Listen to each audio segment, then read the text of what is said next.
Bonjour à tous et bienvenue sur la chaîne X Nouvelle AI. Nous sommes ravis de vous accueillir ici et nous vous encourageons à vous abonner pour ne manquer aucune de nos futures vidéos. N'oubliez pas de liker cette vidéo et d'activer la cloche de notification pour être informé de nos nouvelles publications.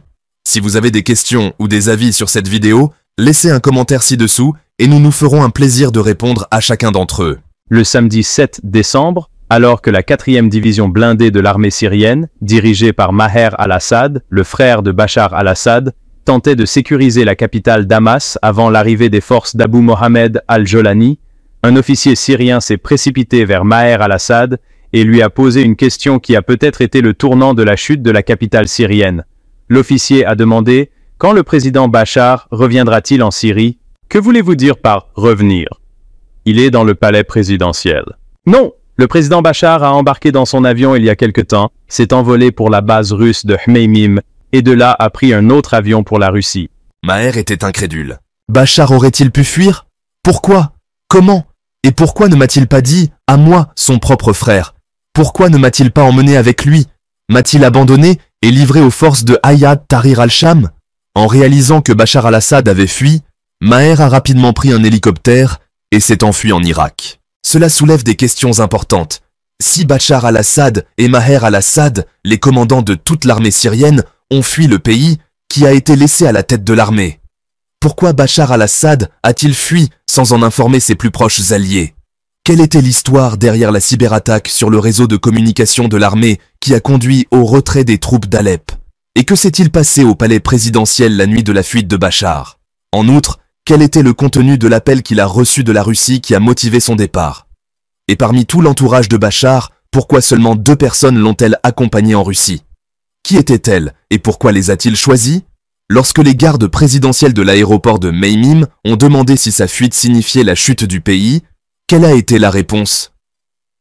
Enfin, la déclaration de Bachar al-Assad depuis la Russie, suivie d'explosions dans les zones contrôlées par al-Jolani, indique-t-elle une tentative de reprendre le pouvoir par la force? Si vous pensez que le plan visant à renverser Bachar al-Assad a commencé le 27 novembre avec l'opération Déter-Agression, vous vous trompez.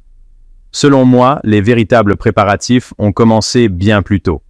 Après le déclenchement des manifestations du printemps arabe en 2011, qui ont déclenché des manifestations armées en Syrie contre Bachar, j'ai été convoqué par le roi Abdallah d'Arabie Saoudite.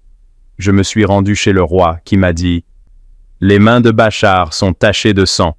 Nous devons agir pour protéger le peuple syrien du génocide. » Lorsque j'ai demandé quel serait le rôle du Qatar, le roi Abdallah a répondu que le chef des services de renseignement saoudiens, le prince Bandar bin Sultan, superviserait l'opération.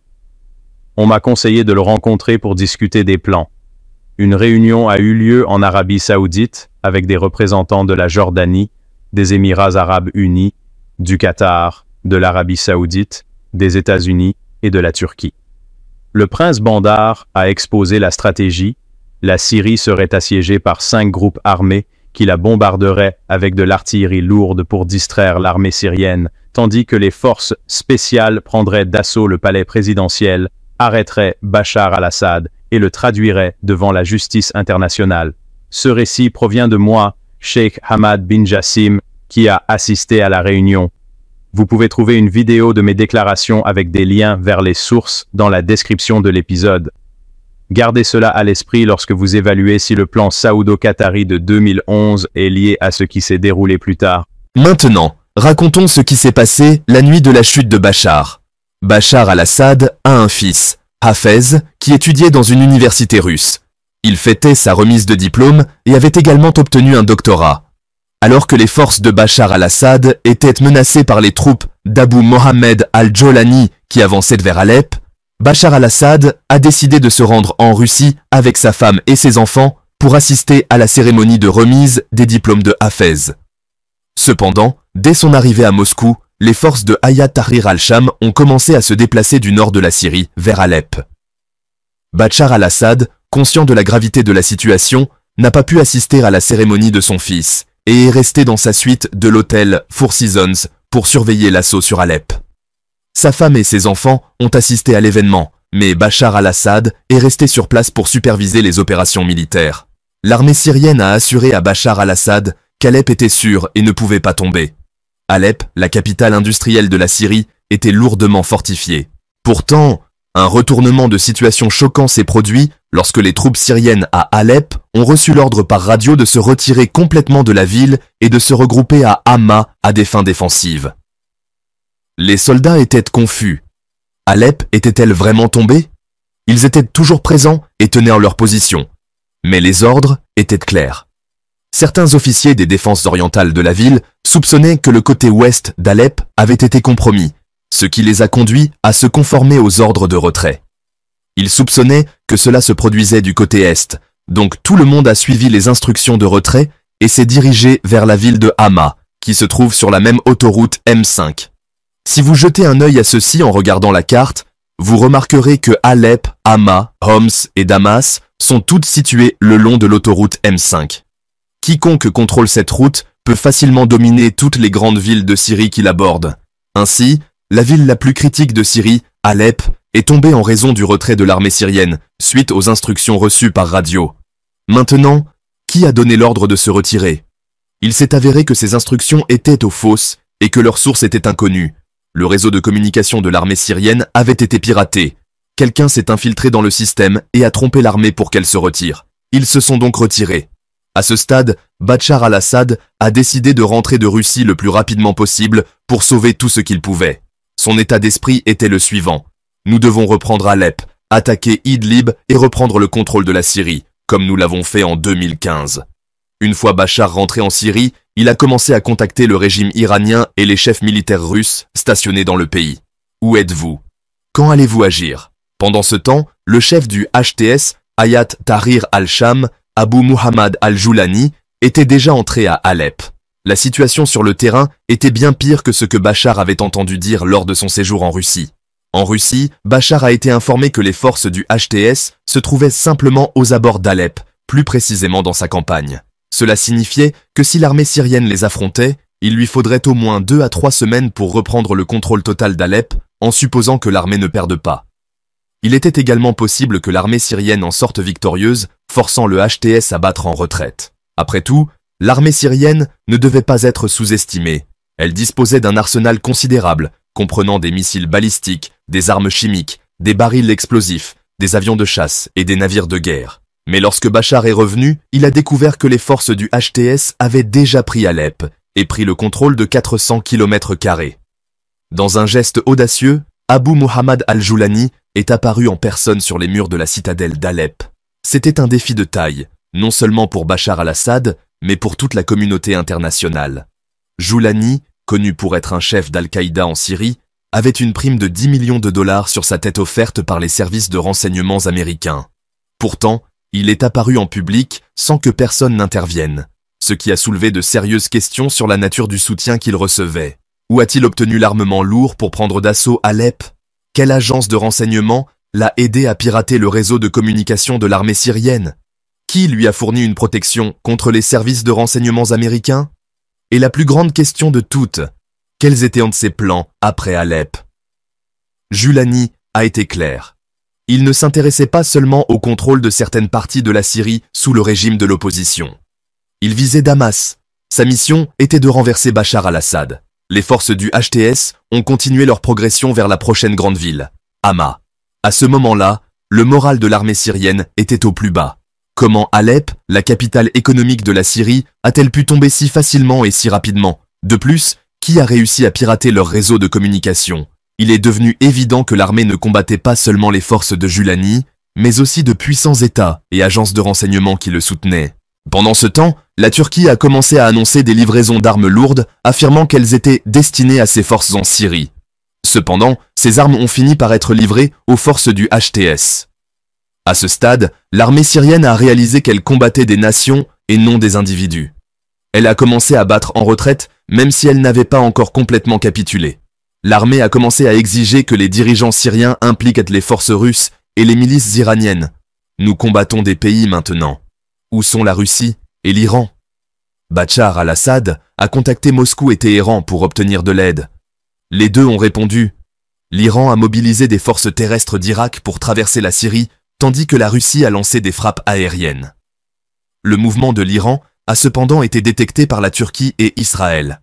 La Turquie a officiellement averti les forces iraniennes de se retirer sous peine de conséquences.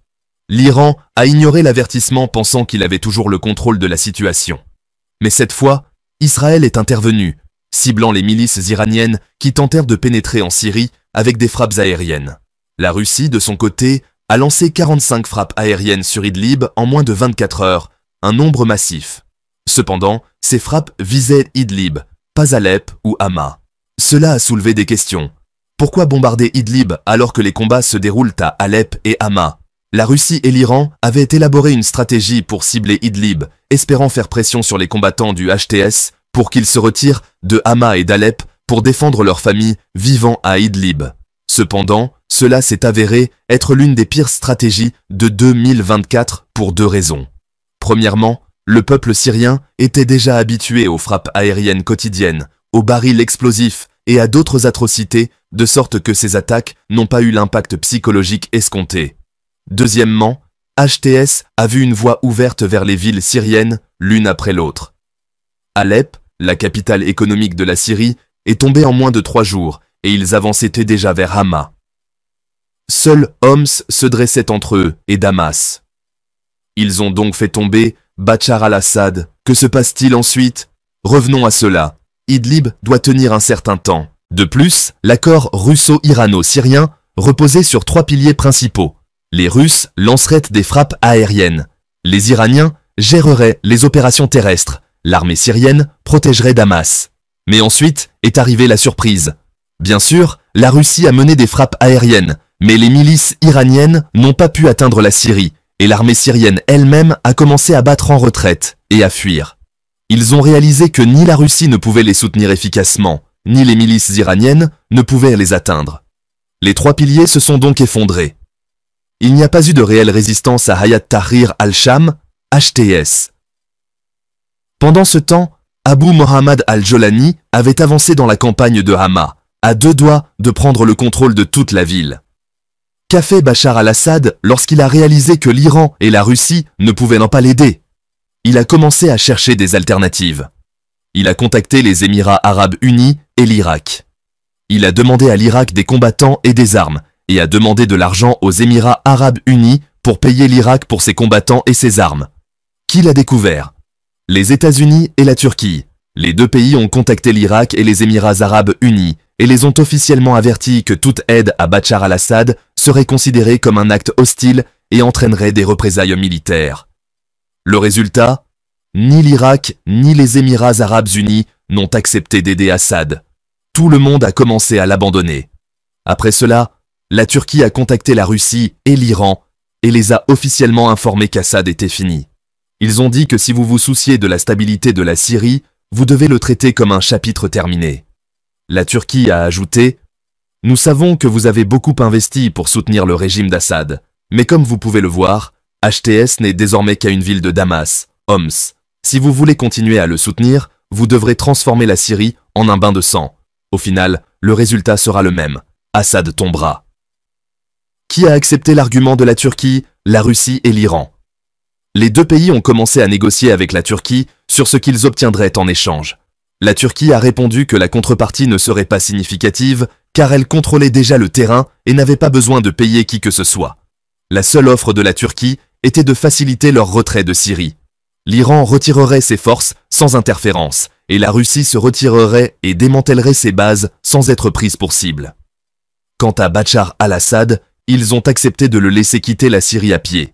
Personne ne le tuerait, ne l'arrêterait ou ne s'approcherait même de lui tant qu'il quitterait Damas. On dit que les États-Unis ont convenu avec la Russie de se retirer de Syrie en échange du retrait des forces ukrainiennes de l'Est de l'Ukraine. En fait, la Russie a échangé la Syrie contre l'Est de l'Ukraine. À ce moment précis, Bachar al-Assad a reçu un appel des services secrets russes lui ordonnant de se rendre immédiatement à la base de Hmeimim. Déconcerté, il a demandé « Que se passe-t-il » Ils lui ont répondu « C'est fini. Tu dois partir ou tu mourras. La Syrie est tombée aux mains de l'opposition. Allez à Hmeimim, mais n'en informez personne autour de vous. » Quand Assad a demandé pourquoi il ne pouvait en parler à personne, ils ont expliqué « S'ils savent que vous fuyez, ils pourraient vous tuer. Vos propres hommes pourraient vous tuer. alors ne dites à personne que vous fuyez. C'est là que le problème a commencé. À ce moment précis, Assad était entouré de hauts dirigeants militaires, d'officiers de la garde républicaine, de conseillers présidentiels et même de sa garde personnelle. Comment pouvait-il échapper à tous ces gens? Il ne pouvait pas courir, ni leur dire qu'il fuyait seul, les laissant affronter HTS. La situation était désastreuse. Puis 3 événements se sont produits. Plus tard, Assad a affirmé qu'il n'avait pas voulu les provoquer, mais décomposons-les. Tout d'abord, il a tenu une réunion avec 30 hauts responsables militaires et des services de renseignement. Au cours de la réunion, il leur a dit « Les Russes m'ont assuré que des renforts étaient en route. Personne ne doit s'inquiéter, tout est sous contrôle. Nous lancerons une contre-attaque dans quelques heures pour reprendre les villes que nous avons perdues. » Cela a calmé les chefs militaires. Ensuite, il a dû s'adresser aux responsables de l'État, comme les ministres et les conseillers du président. Beaucoup d'entre eux l'ont contacté pour lui demander des nouvelles de la situation, d'autant plus que HTS se trouve à moins de 2 heures de l'entrée de Damas. Sa réponse? Tout va bien. Damas est différente d'Alep, Hama et Homs, d'autant plus qu'elle est protégée par la division blindée dirigée par mon frère, Maher al-Assad. Ne vous inquiétez pas, Damas ne tombera pas. Pour renforcer son propos, il a invité Darin Souleyman, la responsable de l'Union des femmes, à prendre le petit déjeuner avec lui le lendemain matin, promettant de lui expliquer en détail les renforts russes. Il a également demandé à sa conseillère, Boutaïna Shahaban, de venir rédiger un discours qu'il prononcerait devant le peuple syrien. Quand Shahaban lui a demandé s'il s'agissait d'un discours de démission, Assad a ri et a dit « Une démission? Pas question, c'est un discours de guerre. Nous nous battrons jusqu'à ce que nous récupérions tous les territoires que nous avons perdus, comme en 2015. » Il a demandé au personnel présidentiel de préparer des caméras et du matériel d'éclairage pour son discours. Les gens autour de lui ont commencé à se sentir rassurés. Après tout, Assad était toujours à Damas et se préparait à parler au peuple syrien. Mais c'était le piège. La plupart des responsables syriens pensaient que tout pouvait changer, comme ce fut le cas en 2015, lorsque le soutien russe et iranien a aidé Assad à reprendre le contrôle des villes tenues par les rebelles. Ils ont vu dans le fait qu'Assad et son frère Maher restent à Damas le signe que la situation était sous contrôle. Ce faux sentiment de sécurité était le piège ultime, qui a conduit tous les dirigeants militaires et politiques en Syrie à baisser la garde. Lorsque Boutaïna Shahaban a été invitée par Bachar al-Assad à venir rédiger son discours de guerre, elle a été choquée de constater qu'il n'était pas au palais présidentiel à son arrivée. « Où est le président ?» a-t-elle demandé. On lui a dit qu'il était allé à la base aérienne de Shmeimim pour surveiller les opérations militaires, mais qu'il reviendrait bientôt. À ce moment-là, Shahaban a senti que quelque chose n'allait pas. Mais quand elle regarda autour d'elle et vit la garde républicaine sécuriser le palais et le personnel travailler à leur bureau, elle écarta ses inquiétudes. Elle pensa, si quelque chose n'allait vraiment pas, ces gens ne seraient pas là. Elle attendit donc le retour de Bachar. Pendant ce temps, le personnel du bureau présidentiel autour d'elle commençait également à s'inquiéter. Tout était prêt, les caméras, le discours, tout.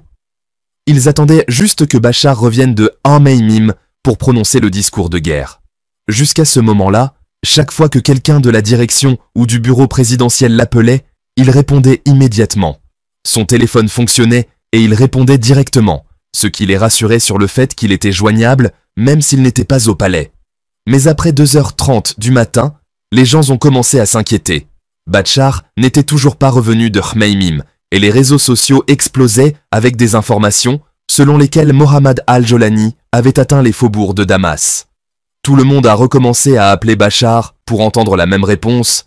Le président est en route. Préparez les caméras et prévenez tout le monde qu'il va prononcer son discours de guerre. Ce message a calmé un peu l'armée et le personnel présidentiel. Il semblait que Bachar était de retour, et avec lui, le soutien russe. L'armée russe enverrait sûrement des forces aériennes et terrestres pour sécuriser son retour à Damas et protéger la capitale de l'avancée des forces de Hayat Tahrir al-Sham. 1 heure s'est écoulée, puis 2, mais ni Bachar ni les forces russes n'apparaissaient. Au lieu de cela, des informations ont commencé à circuler sur les réseaux sociaux selon lesquelles les milices iraniennes avaient commencé à se retirer de Syrie. Cela a provoqué une nouvelle panique. Bientôt, des rapports sont arrivés sur le départ des unités de police des rues et même sur la disparition des agents de la circulation. Les habitants de la ville ont suivi le mouvement. Ceux qui avaient des voitures ont fui, tandis que d'autres se sont enfermés chez eux. Les magasins ont fermé et Damas s'est transformé en ville fantôme, à l'exception de la présence visible de la 4e division blindée, un spectacle effrayant. Le personnel du bureau présidentiel, désormais profondément alarmé, a essayé de rappeler Bachar. Cette fois, ils ont eu une surprise. Bachar ne répondait pas à son téléphone. Les appels ont sonné, mais personne n'a répondu. Au fil du temps, la nouvelle s'est répandue parmi les officiers de la base aérienne de Meimim. Bachar al-Assad s'est enfui. Oui, Bachar al-Assad a fui la Syrie. Comment a-t-il fui, ont-ils demandé. Les officiers ont expliqué qu'il avait été escorté jusqu'à Meimim, mais, à leur grande surprise, un avion l'attendait. Il est monté à bord de l'avion, n'emmenant avec lui que 2 personnes, le ministre des Affaires présidentielles Mansour Azam, dont le frère est un homme d'affaires en Russie, et le général de brigade Mohsen Mohamed, l'un des gardes du corps personnel de Bachar al-Assad. Tous les autres qui avaient accompagné Bachar al-Assad à Meimim ont été abandonnés. Lorsque les employés du bureau présidentiel ont appris la fuite de Bachar al-Assad, ils ont abandonné leur bureau et se sont précipités vers la place des Omeyyades à Damas, cherchant refuge auprès de la 4e division blindée qui protégeait toujours la capitale. La division, dirigée par le frère de Bachar al-Assad, était le dernier espoir de Damas. Mais ensuite, un choc encore plus grand est arrivé. La 4e division blindée, créée à l'origine pour protéger Damas et la présidence, a une histoire qui rend sa présence encore plus significative. Laissez-moi vous en parler pour comprendre son importance et sa force au sein de l'armée syrienne. La 4e division blindée, autrefois connue sous le nom d'unité 569 et communément appelée les compagnies de défense, a été créée en 1963 par le ministre de la Défense Mohammad Omran, une figure éminente du parti Baas. C'était avant même l'arrivée au pouvoir de Hafez al-Assad. Les compagnies de défense ont été initialement créées pour protéger les dirigeants du parti Baas après leur prise de contrôle de la Syrie à une époque de coups d'État fréquents. Au fil du temps, Mohammad Omran a été démis de ses fonctions en 1964 et Rifat al-Assad, le frère de Hafez, a pris la relève. Rifat n'était pas satisfait de l'état actuel des compagnies de défense. Il voulait qu'elles soient 10 fois plus fortes. Il a donc augmenté les salaires des officiers et des soldats, leur a fourni des armes qui n'étaient pas disponibles pour l'armée syrienne régulière et a recruté plus d'officiers alaouites. Sous la direction de Rifat, les compagnies de défense se sont élargies à 5 brigades, totalisant 55 000 combattants, et ont été intégrées à l'état-major général de l'armée syrienne. Cependant, les compagnies de défense sont restées sous le contrôle exclusif de Rifat. Rifat s'est même surnommé le commandant, mais son pouvoir croissant l'a rendu suffisamment ambitieux pour tenter un coup d'État contre son frère Hafez en 1984. Lorsque Hafez a déjoué le coup d'État, il a pris 2 décisions, exiler Rifat de Syrie et démanteler les compagnies de défense. Cependant, Hafez admirait la force des compagnies de défense, il en a donc conservé la plupart, ne dissolvant qu'une brigade et restructurant les 4 autres en ce qui est maintenant connu sous le nom de 4e division blindée. Hafez ne s'est pas arrêté là. Il a continué à renforcer la 4e division blindée, l'armant de 500 chars et de diverses spécialités militaires, dont l'artillerie, le renseignement et l'ingénierie. En fait, la 4e division blindée est devenue une force militaire au sein d'une force militaire, une armée autonome à part entière. La 4e division blindée était la seule unité de l'armée syrienne à disposer à la fois d'un bataillon suicide et d'un bataillon d'armes chimiques jusqu'à ce que Bachar al-Assad soit renversé et quitte la Syrie. Cette division possédait la particularité de posséder des armes chimiques, stockées dans des installations qui ont été bombardées par les frappes aériennes israéliennes. Après le contrôle de Damas par Abu Mohamed al-Joulani, la 4e division blindée a été basée au cœur de la ville pour protéger le président Bachar al-Assad. Aux côtés de la garde républicaine, elle était directement responsable de la protection de Bachar et, avant lui, de son père Hafez al-Assad. Cette division a commis de nombreux massacres contre le peuple syrien, en particulier après les soulèvements du printemps arabe en 2011. L'un des plus tristement célèbres a été le massacre de Daraya à l'ouest de Damas, tout cela dans le but de protéger le régime de Bachar al-Assad et d'assurer sa continuité. Avec sa puissance, sa brutalité et son arsenal inégalé, la 4e division blindée était stationnée à Damas comme bouclier ultime de Bachar al-Assad. Elle était commandée par Maher al-Assad, le frère de Bachar al-Assad. Lorsque les employés du palais présidentiel ont appris la fuite de Bachar al-Assad, Ils se sont précipités sur la place des Omeyyades à Damas, cherchant protection auprès de la 4e division blindée. Mais à leur grande surprise, les soldats de la division fuyaient également, après avoir appris que Maher al-Assad était parti en hélicoptère après la fuite de Bachar al-Assad vers la Russie. Les soldats ont abandonné leurs armes et se sont dispersés, se dirigeant vers la région côtière ou les frontières irakiennes et libanaises, des voies de fuite essentielles pour les officiers et les soldats de l'armée syrienne. La situation était catastrophique. Il est intéressant de noter que l'armée syrienne, y compris la 4e division blindée, a à peine combattu les forces de Tahrir al-Sham. Les ministres des Affaires étrangères, russes et iraniens, ont admis qu'ils ne pouvaient ne pas aider l'armée syrienne parce qu'elle n'était pas prête à se battre. L'armée syrienne voulait essentiellement que d'autres se battent pour elle, ce qui était impossible. Cela soulève la question suivante. Pourquoi l'armée syrienne était-elle si terrorisée? Pourquoi le pays tout entier s'est-il effondré en moins de 2 semaines, sans aucune résistance sérieuse, ni artillerie, ni chars, ni lance-roquettes en action? La réponse réside dans l'immense oppression infligée au peuple syrien par sa propre armée. Les officiers et les soldats, aux côtés de Bachar al-Assad et de Maher al-Assad, étaient terrifiés par les représailles, sachant que le peuple syrien, s'il en avait l'occasion, ne ferait preuve d'aucune pitié, même envers al-Joulani, un dirigeant affilié à Al-Qaïda. Accablés par la culpabilité et la peur de devoir rendre des comptes, ils ont fui. La 4e division blindée, qui avait soutenu Hafez, Bachar al-Assad et Maher al-Assad, était lourdement armée de chars, de canons et de missiles chimiques. Pourtant, elle n'a pas tiré un seul coup de feu pour se défendre et a fui comme le reste des unités de l'armée syrienne. Cela découle de sa doctrine défectueuse, protéger le régime plutôt que le peuple. Pendant plus de 50 ans, l'armée syrienne a donné la priorité à la protection du régime plutôt qu'à la défense nationale.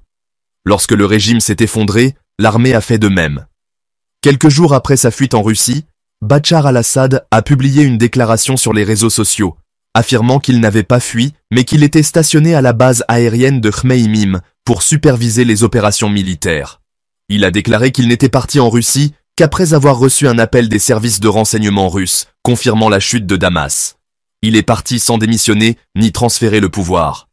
Après la déclaration d'Assad, les forces d'Al-Joulani ont fait face à des attaques armées mineures dans les zones qu'elles contrôlaient, notamment Alep, Hama et Homs. Cela soulève des questions. Assad essayait-il de réhabiliter son image de leader, capable de gérer la résistance armée de l'étranger? Jusqu'à présent, il n'existe aucune preuve concrète pour étayer cette théorie, car les attaques contre les forces d'Al-Joulani ont été faibles et inefficaces. Ce qui ressort, c'est que la chute d'Assad et l'effondrement de l'armée syrienne en moins de 2 semaines sont une leçon importante. Les académies militaires peuvent enseigner que l'armée fait partie intégrante de son peuple et qu'elle a pour mission de le protéger. L'armée égyptienne, par exemple, l'a démontré en 2011. Aujourd'hui, en 2024, l'armée égyptienne est allée au-delà de la simple garantie de sa stabilité interne. Elle est revenue à ses frontières pour protéger la nation des menaces extérieures. Elle protège les frontières occidentales contre les milices soutenues par la Turquie en Libye, les frontières sud contre les forces de soutien rapide au Soudan et s'entraîne en Somalie pour sécuriser le détroit de Bab el-Mandeb et maintenir le contrôle du canal de Suez. Cela contraste fortement avec l'armée syrienne qui s'était autrefois tenue aux côtés de l'Égypte pendant la guerre d'octobre, mais qui s'est effondrée en raison d'une doctrine mal placée axée sur la protection du régime plutôt que sur la sécurité nationale. Mais malheureusement, l'armée syrienne, au cours des 50 dernières années, a oublié que son devoir est de protéger le peuple, et non le régime. Elle a oublié qu'elle existe pour protéger le pays, et pas seulement l'autorité au pouvoir. Elle a oublié qu'elle est une armée pour toute une nation, et non pour un seul individu. Le résultat? L'armée s'est effondrée dès la chute du régime. Et voici la question qui se pose. Qui, selon vous, est responsable de la chute de la Syrie? Est-ce Bachar al-Assad qui a utilisé l'armée comme un outil pour se protéger et protéger son pouvoir? Ou est-ce l'armée syrienne elle-même qui a accepté de défendre le régime, même si le prix à payer était la perte de la Syrie et de son peuple?